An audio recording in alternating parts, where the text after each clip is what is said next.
Talking Grit, a Detroit Lions podcast. Powered by the Monroe County Reporters. Here are your hosts, Jason Harwood and Jacob Litton. We dominated time of possession. We did everything. Well, it comes down to red zone and not getting them stopped on third down like we talked before. I mean, those two big things. We would have been much better off had with those first two drives. We could have, kept them off the board and just got out of there like we should have just by playing good defense. It was encouraging to me that the second half did look better. It is the first game. We got someone in our chat. William says, "Why are fans acting like it's this year or nothing? We still have 2 to 3 years to win a Super Bowl. The window ain't closed." And I agree with you. It's week 1. People are crazily overreacting. Like I was in Justin Rogers' chat room last night because he has one like during the game for his subscribers, and people had lost their mind. Like people are asking for John Morton to be fired after 1 week, and it was just like, whoa. People jump off the bandwagon real quick. Do you think that every fan base does this like on a similar level to us? Or is it just because obviously we've had so many years where we were not competitive at all? And now it just, for a lot of people, it just seems like it's almost like a dream and they're just waiting to wake up. So they're waiting, like, the second something goes wrong, they're like, I knew it. It was a sham.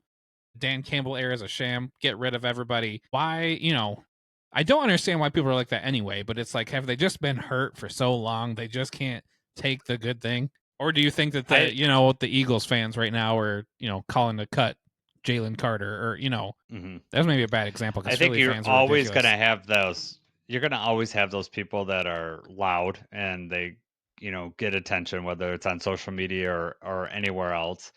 That's probably with every fan base. I think there is a certain level of a Lions fan that has not experienced, like all of us are in the same boat. We haven't experienced extended winning for a while. And I think you're right with the dream analogy, like, or a balloon. We just popped our balloon because we just lost a week. Like, I mean, I remember 2 years ago when we beat the Chiefs and then we lost against Seattle. People lost their minds then too. Like, and even Tampa Bay last year, we lose week 2, and a lot of people are like, this offense, we can't win with Jared Goff, and this offense doesn't. And that was a winnable game. You're absolutely right, but week 2 was a very winnable game. It just was like we just fell short. But it wasn't like this one where just the whole time it was like, what's going on? It's just not.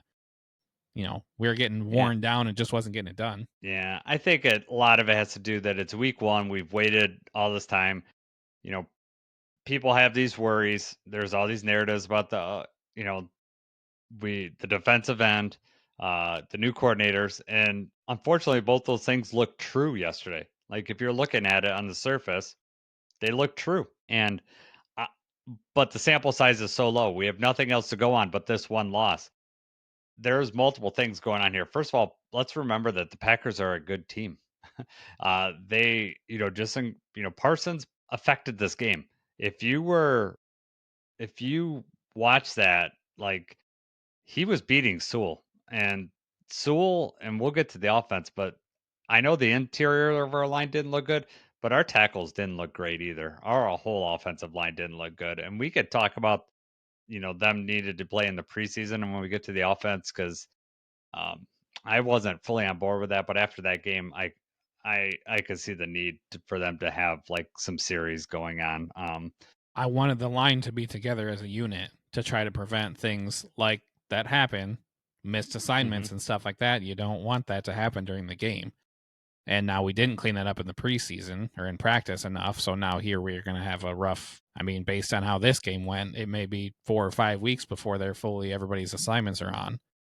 And then after you got your assignment, there's the act of actually getting the blocks, actually like making the play. It's one thing to just whiff, which we have. I know we're going to talk about that later. There's one thing to just whiff on the assignment and the guy comes straight through.